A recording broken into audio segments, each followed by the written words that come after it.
The Zephyrian hunting party crouched in the undergrowth of Earth's Pacific Northwest, their scaled hides shimmering with anticipation.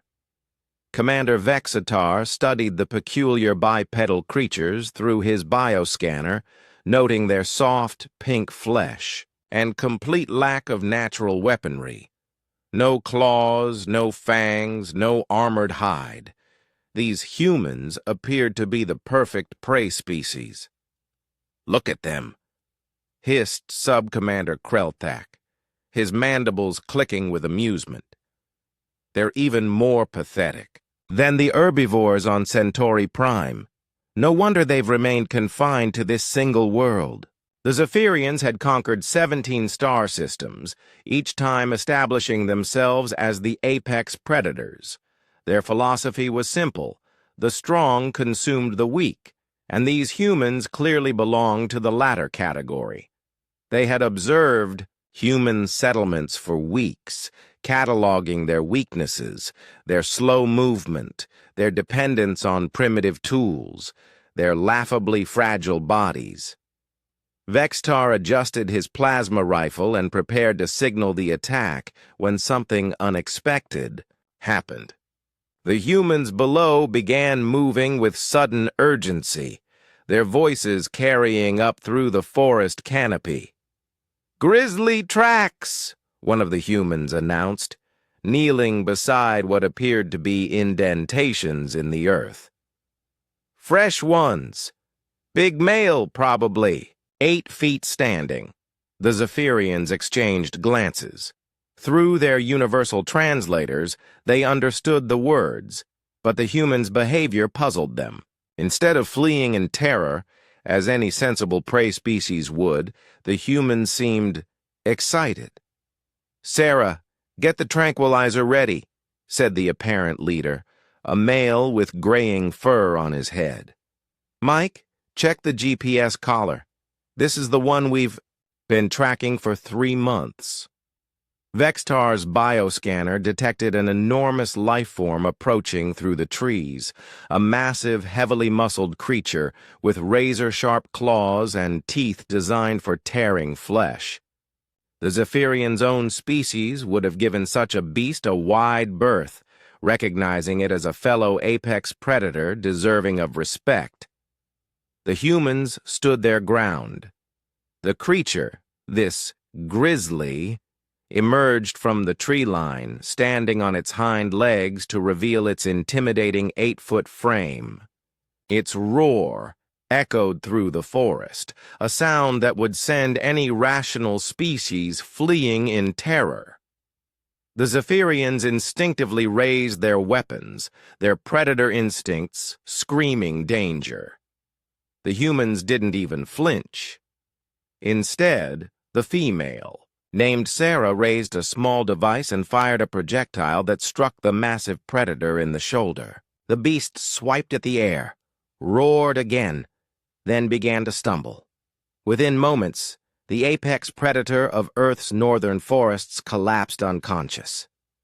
"Beautiful specimen," the leader said, approaching the fallen giant without hesitation. "Must be at least 600 pounds. Mike, help me get the collar on." Krelthak's scanner nearly overloaded as he watched the humans casually maneuver around the unconscious predator, taking measurements, drawing blood samples, and attaching some kind of tracking device around its neck. They worked with the efficiency of researchers, not the reverence of prey animals encountering their natural predator. "Commander," Krelthak whispered, his voice trembling slightly, "I'm detecting their conversation about something called Yellowstone wolves." Vexitar tuned his translator to pick up their discussion. "Remember the wolf reintroduction project?" Sarah was saying as she checked the bear's vital signs. 41 wolves completely changed the ecosystem of an entire region. Streams, forests, wildlife populations, everything shifted because we decided where and when predators should exist. "Humans don't just coexist with apex predators," Mike replied, securing the GPS collar. "We manage them. We decide their population, levels, their territory boundaries, even their genetic diversity through breeding programs. The Zephyrian hunting party watched in growing unease as the humans completed their work. This was supposed to be a simple culling operation. Eliminate the weak, claim the planet's resources. But nothing about these creatures suggested weakness. Their data banks, Vextar muttered, accessing the human information networks through their quantum interceptors. What he found made his blood run cold. Images flooded his scanner. Humans tracking massive predators across frozen wastelands, studying. Great white sharks from inside underwater cages, relocating entire populations of apex predators to suit their environmental goals. He saw records of something called Project Tiger, where humans had brought an apex predator species back from near extinction through sheer determination and scientific precision. But most disturbing of all were the historical records. Humans hadn't just managed existing predators, they had systematically eliminated those that threatened them. Massive creatures called dire wolves, saber-toothed cats, and cave bears had once ruled Earth's ecosystems. All extinct, wiped out by the seemingly fragile bipeds. Commander. Krelthak's voice was barely a whisper now. They have something called nuclear weapons. They've mapped the genetic code of every living thing on their planet. They've tamed apex predators and turned them into companions called dogs. They've eliminated diseases that plagued them for millennia. Vextar's predator instincts, honed over millions of years of evolution, finally recognized what his intellect had failed to grasp. These humans weren't prey animals that had somehow avoided extinction. They were the apex predator of apex predators. The grizzly bear began to stir, and the humans stepped back to observe its recovery. They showed no fear, only scientific curiosity, as 800 pounds of muscle, claws, and teeth struggled back to consciousness. The massive predator looked around, spotted the humans, and instead of attacking, simply wandered back into the forest.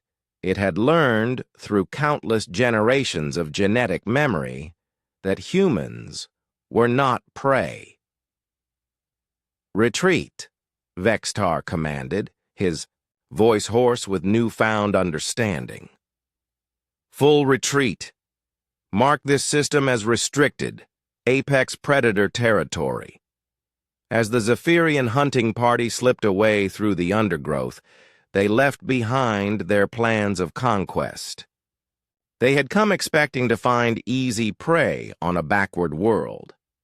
Instead, they had discovered a species that didn't just survive among apex predators. They had made themselves the ultimate predator of predators, wielding intelligence, technology, and an inexplicable fearlessness that even the universe's most successful hunters couldn't match. The humans continued their work below, cataloging and managing the wild creatures of their world with the casual confidence of a species that had never forgotten one simple truth. On Earth, there was only one apex predator that mattered, and it walked on two legs.